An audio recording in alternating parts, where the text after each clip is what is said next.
Welcome back to our Gym Challenge 30 here from Sector to Place in Tigre, California. My name is Jesus Coronel. Alongside me is Miraidon. We have our round 3 matchup finally on store. It's going to be McGuire Adams against top 8 Indianapolis regional finisher Keanu Inosanto, but Keanu, unfortunately, is going to be starting with a game loss because this is a daily reminder for all you people wondering at home what's going on with the world. Go ahead and take your team seats. If you don't check them, you might end up with a game loss like Keanu did. McGuire gonna have his team of Koraidon, Raging Bull, Ogerpon, Wellspring, Janpao, and Cineroar and Fluttermane, while Keanu's gonna have the Zamazenta, Rillaboom, Janpao, Galarian Moltres, Latios, and the Pelipper.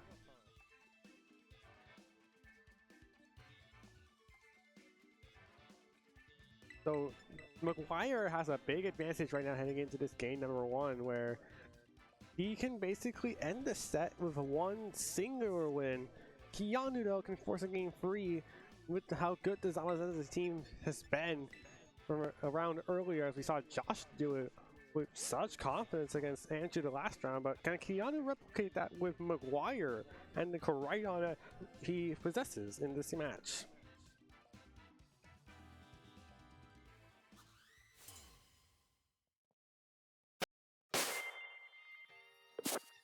And here we go to game number 1. We go. We're going to see Keanu send up the Janpao and the Latios on his side of the field. And McGuire going to lead Janpao and Cineroar, so we get a double Sword of Ruin on play. And we have an Intimidate coming down to Keanu's Janpao. And what looks like to be Keanu's Janpao to be faster than McGuire's.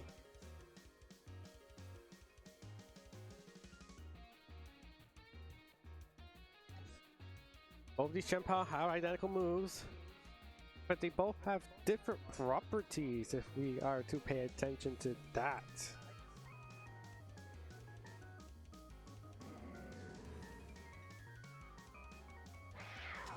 Trying to find out what's going to be happening in this turn, because Latios can just go ahead and go for the support move like that Icy Wind, or potentially go for a Draco Meteor into Janpao, maybe get a double knockout, double target into the Janpao actually, and we're able to at least get to a point where McGuire can get confident with his move choice of selection, as we're going to see Keanu switch out their Janpao for Pelipper, who's going to come in here with the Drizzle ability in tech.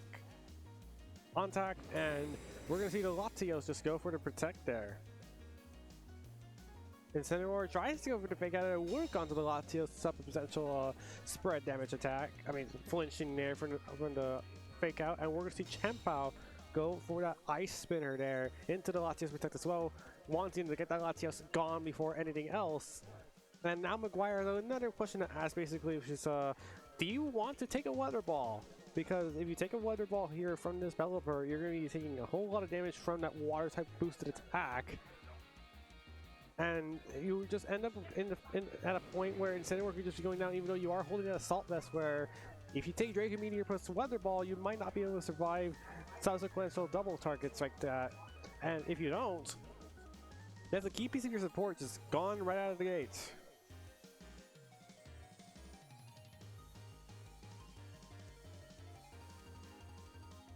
And Keanu going to swap up the Pelipper right immediately. What will be brought in here, as we're going to see the Rillaboom cut in here, so we know all 4 of Keanu's Pokemon being the Rillaboom, Pelipper, Janpao, and Latios. We're going to see now that Keanu... Okay, I need to see who's Terastallizing here, because it could be anything in this field right now. It's going to be Keanu Terastallizing his Latios to that Steel type to hopefully have a bit better defensive matchup against that Janpao. But unfortunately, Janpao didn't even go for an attack on that turn, so it's just going to be protecting the shield itself from the potential Icy Wind coming out from this Latios, and it's not going to be doing a whole lot of damage to the Incineroar, but it will lower its speed. Oh yeah, that is very pitiful damage there on the Incineroar, and it's just going to pivot out of the U-turn, so although it got the Terra correctly, probably not the Terra you were wanting to do against the Incineroar. You would have preferred seeing that on the Janpao. Ruben gets in here for free, but it's not going to appreciate what's going to be coming out in the back for McGuire, as the Koraidon going to come in here to activate the Orichalcum Pulse and get the Sunlight in play.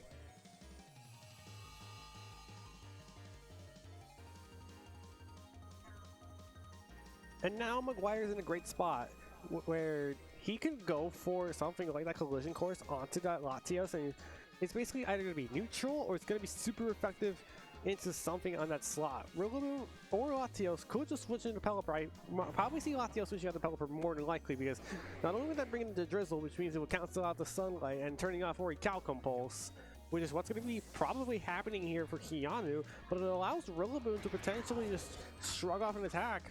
Although Ice Spinner has a high likelihood of just knocking out the Rillaboom straight up.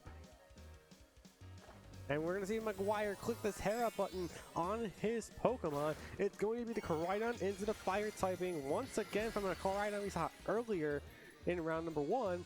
Here in round 3, we're seeing Koraidon tear the Fire immediately right now. And we're going to be seeing the Grassy Glide just go into the Chien-Pao, does so much damage thanks to that Choice Band that it is holding. But unfortunately, it's not enough for a one-hit knockout, and it will drop to that Ice Spinner.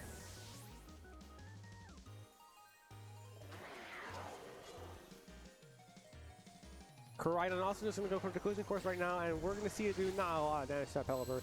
It's physically bulky, and yeah, it's not very effective because of that flying typing. And it gets hit by a Rocky Helmet because collision course, unfortunately, it's a contact move.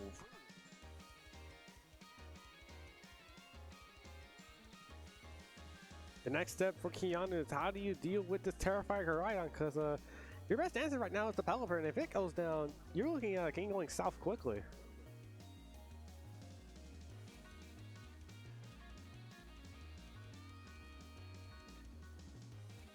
Okay, Keanu's taking a little bit of a while to debate on what's going to be switching in here for the Fallen Rillaboom, because you have a Chien-Pao in the back that's probably susceptible to this Koraidon. You also have a Latios that's susceptible to both the Koraidon and to the Chi-Yu, so not a great spot for him.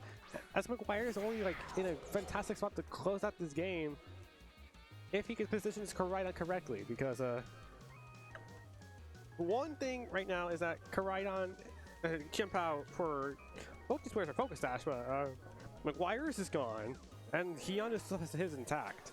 So the Focus Sash is going to come in handy, unless, of course, McGuire doubles the Chien-Pao slot.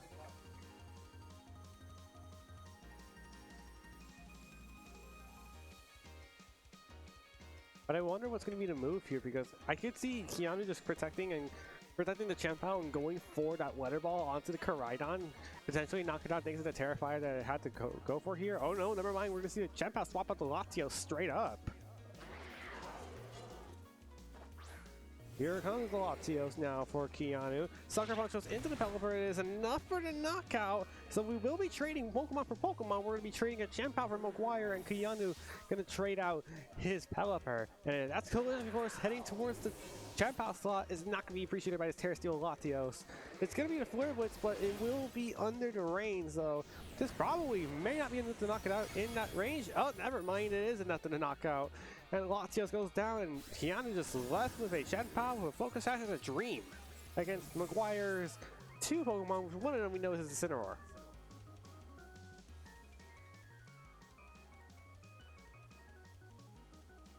And in comes that Incineroar to intimidate the Chien-Pao on the switch in, and I believe McGuire's going to perfectly take advantage of that team sheet error that unfortunately put Keanu at such disadvantage now that this Chien-Pao is basically crippled from turn 1, and I don't think we're going to see a way out of this battle, unfortunately. Keanu is just going to throw in the towel. McGuire Adams going to win in an unconventional 2-0, but a win is a win nonetheless. And that's going to be doing it here for round number 3 here.